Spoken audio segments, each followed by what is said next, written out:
Hello everyone, ఇలాంటి videos మీకు ముందుగా కావాలి అనుకుంటే మా ఛానల్ని సబ్స్క్రైబ్ చేసుకొని పక్కనే ఉన్న బెల్ ఐకాన్ని క్లిక్ చేయండి.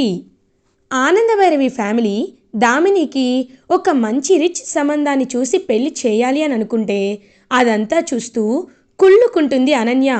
ఈ దామినికి ఎలా అయినా రిచ్ సంబంధం అస్సలు రాకూడదు అని పల్లెటూరులో వాచ్మెన్ శేఖరం తమ్ముడు కొడుకైన సుందరాన్ని సెట్ చేస్తుంది దామిని కోసం. సుందరం అపర కోటీశ్వరుళ్ళ, కుబేరుళ్ళ, వేల కోట్ల ఆస్తి ఉన్నవాళ్ళ బిల్డప్ ఇస్తుంది అనన్య. వాడేమో పెట్రోల్ దొంగతనం చేసుకుంటూ రోజుకి చిల్లర సంపాదిస్తూ అసలు కనీసం తినడానికి ఫుడ్ కూడా లేకుండా దొంగతనాలు చేస్తూ బ్రతుకుతూ ఉంటాడు. అలాంటి దొంగతనం చేస్తూ ఆనందభైరవి వాళ్ళ ఇంటికే పరిగెత్తుకుంటూ రీచ్ అవుతాడు. దామినిని చూసి షాక్ అయ్యి అక్కడే ఉన్న కోట్ని దొంగతనం చేసి, నేను ఇక్కడ గెస్ట్ హౌస్ కొనడానికి వచ్చాను, మొన్నే 1000 కోట్ల బిజినెస్పై ఫైల్ సంతకం చేశాను అని బిల్డప్ డబ్బాలు కొడుతూ ఉంటాడు. అదంతా విని దామిని మురిసిపోతూ ఉంటుంది. దామిని వైపు చూస్తూ అనన్య కాంచన, అబ్బో నిజంగా సుందర్ చాలా మంచివాడు, ఎవరు పెళ్లి చేసుకుంటారో కానీ చాలా గ్రేట్, నీకు కావాల్సిన క్వాలిటీస్ అన్నీ ఈ సుందర్లో ఉన్నాయి కదా అని అనన్య కావాలనే ప్రవోక్ చేస్తూ ఉంటుంది దామినిని. ఇది ఇలా ఉండగా నైట్ అవుతుంది. శరణ్య అండ్ దర్శన్ ఇద్దరు అకౌంట్స్ చూస్తూ ఉంటే దామిని మధ్యలోకి వచ్చి, చూడండి ఇన్ని రోజులు బిజినెస్ ఎలా సాగిందో, ఎవరు ఏ డిపార్ట్మెంట్ చూసుకున్నారో నాకు తెలీదు, కానీ ఇప్పటి నుండి బిజినెస్లో జరిగే డైలీ బేసిస్ క్యాష్ మొత్తం నాకే అప్పచెప్పాలి, అకౌంట్స్ అన్నీ నాకే చూపించాలి, నేను నా రూమ్లోనే క్యాష్ని దాచిపెట్టుకుంటాను అని స్ట్రాంగ్గా చెప్పేసరికి మళ్ళీ గొడవల్ని ఎందుకు స్టార్ట్ చేయడం అని ఆనందభైరవి శరణ్యకి సైగ చేసి క్యాష్ని దామినికి ఇచ్చేలా చేస్తుంది. ఇంకలా సూట్ కేస్ తీసుకొని బీర్వాలో లాక్ చేసి జాగ్రత్తగా పెట్టుకుంటుంది దామిని. అదంతా గమనించిన అనన్య అండ్ కాంచన ఒక ప్లాన్ వేసుకుంటారు. పక్కా ప్లాన్ ప్రకారం కాంచనకి ఫిట్స్ వచ్చినట్టు నటిస్తుంది. అప్పుడే వచ్చిన దామిని తన దగ్గర ఉన్న బీర్వాల్ కీస్ని కాంచన చేతిలో పెడుతుంది. సో వెంటనే కాంచన ఏంటంటే ఆ కీస్ని మార్చేసి సూట్ కేసులో ఉన్న డబ్బుల్ని తీసుకొస్తుంది. అనన్య ఆ సూట్ కేస్ని ఇప్పుడు మనం క్యాష్ చేసుకోకూడదు, ఆ డబ్బుల్ని ఖర్చు పెట్టుకోకూడదు, ఏం చేయాలంటే ఆనందభైరవి రూమ్లో వెళ్ళి పెట్టాలి అని ఆ సూట్ కేస్ని ఆనందభైరవి రూమ్లో సెట్ చేస్తారు అనన్య అండ్ కాంచన. ఇది ఇలా ఉండగా మార్నింగ్ అవుతుంది. దామిని ఆఫీస్కి వెళ్ళడానికి రెడీ అవుతూ పొద్దున్న లేవగానే లక్ష్మీదేవిని చూడాలని చిన్నప్పటి నుండి కోరిక, పెద్ద కోరిక. నా బీరువాలోనే లక్షలు మూలుగుతున్నాయి, చూస్తే తప్పేముంది అని బీరువా ఓపెన్ చేసి చూసేసరికి అక్కడ సూట్ కేస్ కనిపించదు. ఒక్కసారిగా షాక్ అయిపోతుంది. వెంటనే దామిని, ఇదేంటి ఎక్కడ, నా సూట్ కేస్ ఎక్కడా అని మొత్తం వెతుకుతుంది. బట్ ఎక్కడా కనిపించదు. వెంటనే హాల్లోకి వచ్చి జరిగిందంతా చెప్తుంది. అమ్మ, నా సూట్ కేస్ కనిపించడం లేదు అని చెప్పేసరికి, అదేంటి నీ రూమ్లోకే కదా తీసుకువెళ్ళావు, ఎక్కడికి పోతుంది అని అడుగుతారు. ఏమో అదే నాకు అర్థం కావట్లేదు, ఒకసారి మనం చెక్ చేసుకోవాలి అని ఆలోచిస్తూ ఉంటే అనన్య, ఏమో సూట్ కేస్ అందరి కళ్ళ ముందు నీ రూమ్కి తీసుకువెళ్ళి పెట్టుకున్నావు కదా, అందరి రూమ్లని సర్చ్ చేస్తేనే బెటర్ కదా అని అంటుంది. అనన్య, నీకు ఎవరిపైనైనా అనుమానం ఉందా దామిని అని అనేసరికి దామిని అలా చీప్గా ఆనందభైరవి వైపు వేలు చూపిస్తుంది. ఒక్కసారిగా దర్శన్ శరణ్యకి చాలా కోపం వస్తుంది.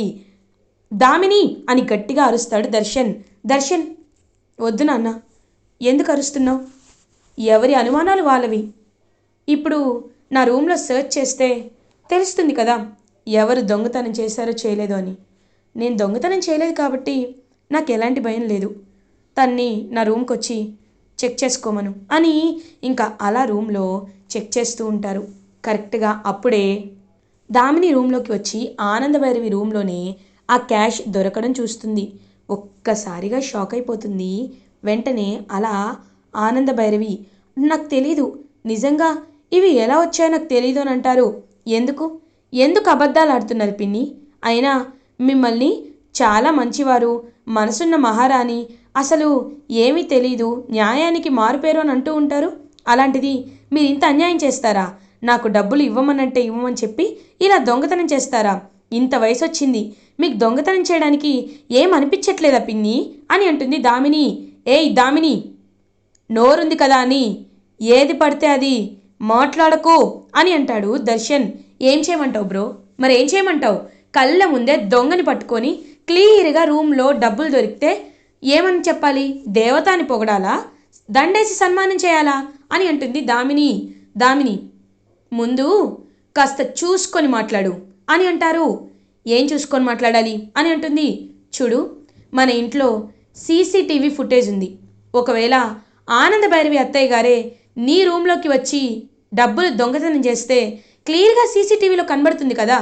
లేనిపోని నిందలు ఎందుకు వేస్తావు? అసలే ఇంట్లో కొన్ని రాక్షస జాతులు మా అత్తయ్య గారిపై నింద వేయడానికి తిరుగుతూనే ఉన్నాయి.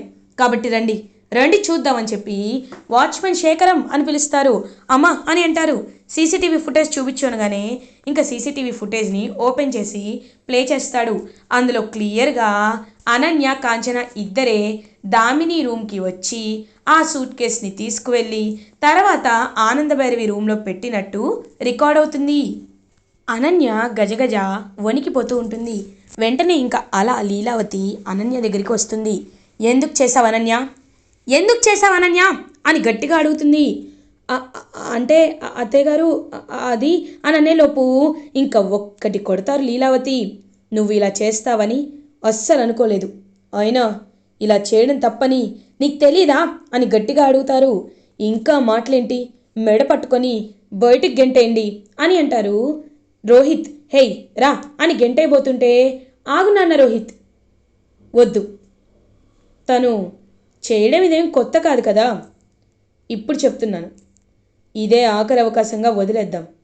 లేకపోతే ఇంకొకసారి ఇలాంటిది జరిగితే మాత్రం ఖచ్చితంగా ఇంకా పెద్ద శిక్ష వేస్తాను. వెళ్ళండి అని ఆనందభైరవి పంపించేస్తుంది. ఇంకా అలా కోపంగా చూస్తూ ఉంటుంది అనన్య ఆనందభైరవి వైపు. నీ పిల్ల తెలివితేటలు ఇంకొకసారి ఎవరిపైనైనా చూపించుకో, నాపై కాదు అని ఇంకా అలా అక్కడి నుండి వెళ్ళిపోతారు ఆనందభైరవి. అప్పుడే కరెక్ట్గా దామిని దగ్గరికి వెళ్తారు అనన్య అండ్ కాంచన. అమ్మి అమ్మి ఆగమ్మి అని అంటుంది కాంచన. ఏంటి ఆగేది? ఏంటి, నన్నే మోసం చేయాలనుకుంటారా? ఛీ, మీరు అసలు మనుషులే కాదు అని వెళ్తూ ఉంటుంది దామిని. ఒక్క నిమిషం ఆగు, నేను చెప్పేది విను అని అంటుంది అనన్య. ఏంటి అని అడుగుతారు. చూడు, నిజమే, నీ రూమ్లో ఉన్న సూట్ కేస్ని నేనే ఆనందభైరవి దగ్గర పెట్టాను. ఎందుకో తెలుసా? ఎందుకంటే ఆ ఆనందభైరవినే ఈ బిజినెస్ని డెవలప్ చేసిందని, తన భుజాలపైనే ఇన్నేళ్ళు ఈ కంపెనీని మోస్తుంది అని తెగ బిల్డప్లు ఇస్తూ ఉంటారు. చిన్నప్పటి నుండి మా ఆయన కూడా ఈ బిజినెస్ కోసం ఎంతో కష్టపడ్డారు. ఆ విషయాన్ని ఎవరూ గుర్తించరు. అందుకే ఆనందభైరవి పరువు తీయాలని ఇదంతా చేశాను. అలాంటప్పుడు ఏమైంది? దొరికిపోయాను, అంతే కదా. చూడదామిని, నీ నమ్మకం నాకు చాలా ముఖ్యం. నేను చేసింది నీకోసమే. ఆ ఆనందభైరవి ఒక్కసారి సింహాసనం దిగిన తర్వాత అది నీకే అవుతుంది కదా. నీ మంచి కోసమే ఇదంతా చేశాను, సరేనా అని అంటారు. ఇంకా వెంటనే అలా ఆలోచనలో పడుతుంది దామిని. ఈ పిచ్చిది నమ్మిందా లేదా అని చూస్తూ ఉంటుంది అనన్య. అర్థమైంది, సరే, ఈ ఒక్కసారికి చెప్తున్నాను, కానీ ఈసారి ఏదైనా సరే నాకు జరిగినట్టు చేయాలి, నాకు తెలిసే చేయాలి, నాకు చెప్పకుండా మీరేది చేయొద్దు, సరేనా అని అక్కడి నుండి వెళ్ళిపోతుంది దామిని. ఇది ఇలా ఉండగా శరణ్య దర్శన్ ఇద్దరు ఆఫీస్కి వెళ్ళిపోతారు. అదంతా చూస్తూ అనన్య, అమ్మి, అందరూ ఎవరి పనులు చేసుకుంటున్నారు, మనం తప్ప.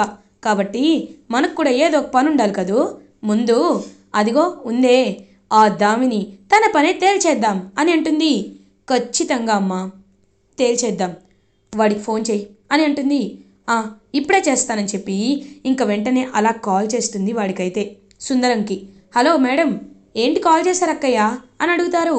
రేయ్, నేను చెప్పినట్టు ఒక ప్లేస్కి రా, వెంటనే దామినికి కాల్ చేసి అక్కడికి రమ్మని చెప్పు. తను రాదు, పొగరుగా ఉంటుంది, కాబట్టి నువ్వే తన్ని కన్విన్స్ చేయాలి. తను ఇప్పుడు ఎక్కడికి వెళ్తుందో చెప్తాను, ఫాలో అయ్యి నేను చెప్పినట్టు చెయ్యి, సరేనా అని అంటారు. మేడం, ఇదంతా చేస్తున్నారు కరెక్టే, కానీ నాకు లాభం ఉంటుందంటారా?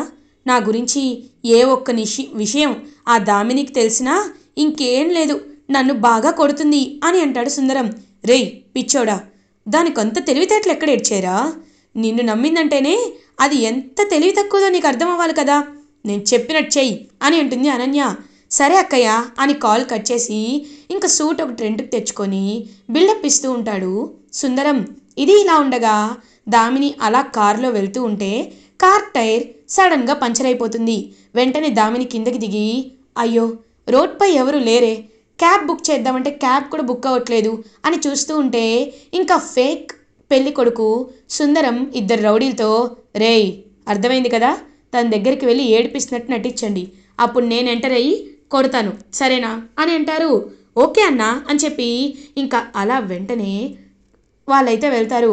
ఏయ్ ఎవరు నువ్వు, చూడ్డానికి చాలా అందంగా ఉన్నావు, నిన్ను డ్రాప్ చేయాలా, మేం డ్రాప్ చేస్తాం అని ఆ రౌడీలు ఏడిపిస్తూ ఉంటే, రేయ్ నా జోలికి వచ్చారో పేపర్ స్ప్రే కొడతా దూరంగా వెళ్ళండి అని అంటుంది. అప్పుడే కరెక్ట్గా ఇంకా సుందరం ఎంటర్ అవుతాడు. ఎంటర్ అయ్యి ఆ రౌడీలను బాగా కొట్టేసరికి దామిని ఎంతో హ్యాపీగా ఫీల్ అవుతుంది.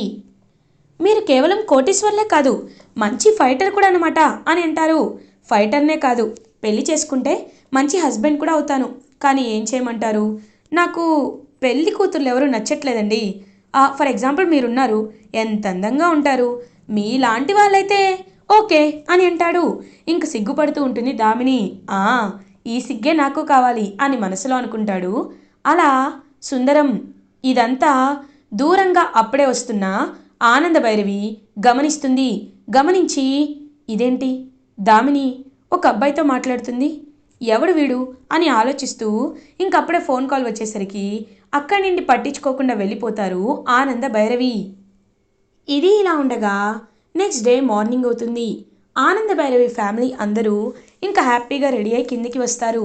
ఈరోజు శివరాత్రి కదా, శివరాత్రికి మనం గుడికి వెళ్ళి అభిషేకం రుద్రాభిషేకం చేయిస్తూ ఉంటాం కాబట్టి రండి వెళ్దామని చెప్పి అందరూ కలిసి గుడికి వెళ్తారు. ఇంకలా దామిని నేను గుడికి రావాలా అని పొగరుగా అనేసరికి, రావాలమ్మి, ఎందుకంటే నీకు మంచి భర్త రావాలి కదా అని అంటారు. అవుననుకో, సరే నేను వస్తాను అని ఇంకా అలా దామిని కూడా గుడికి వస్తుంది. గుడిలో అన్నదానం జరిపిస్తూ ఉంటారు. ఇంకా అలా అందరూ అన్నదానాలు కానీ భక్తులు వచ్చిన వాళ్ళందరికీ ఇబ్బంది లేకుండా చూసుకోవడం కానీ ఇవన్నీ జరిపిస్తూ ఉంటారు. పంతులు గారు అర్చన చేయండి అని అంటారు. ఎవరి పేరుపై అమ్మా అని అనేసరికి, మా అమ్మాయి దామిని పేరుపై అని అంటుంది ఆనందభైరవి. ఆనంద అని అంటారు లీలావతి. అవునక్క, తను ఈ సంవత్సరమే కదా మళ్ళీ మన ఇంటికి వచ్చింది కాబట్టి తన పేరుపై అర్చన చేయిద్దామని ఇంకంటుంటే, అబ్బో ఇదంతా ఓవర్ యాక్టింగ్, కావాలని నన్ను పుట్టలో వేసుకుందామనా, అయినా నేను పడతానే ఏంటి అని పొగరుగా ఫీల్ అవుతూ ఉంటుంది దామిని.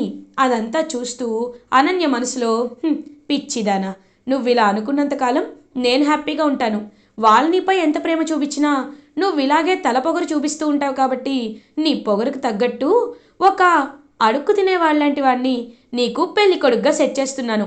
రేపు పెళ్ళయ్యాక అసలు నిజం తెలుసుకొని వాడితో పాటు నువ్వు కూడా రోడ్డు పైన ఏదో ఒక చైన్స్ దొంగతనం చేస్తూ ఉంటావు అని అనన్య మురిసిపోతూ ఉంటుంది.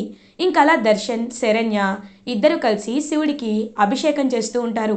కరెక్ట్గా నాన్న రోహిత్ రానా అన్న అని చెప్పి రోహిత్ని కూడా పిలుస్తారు లీలావతి.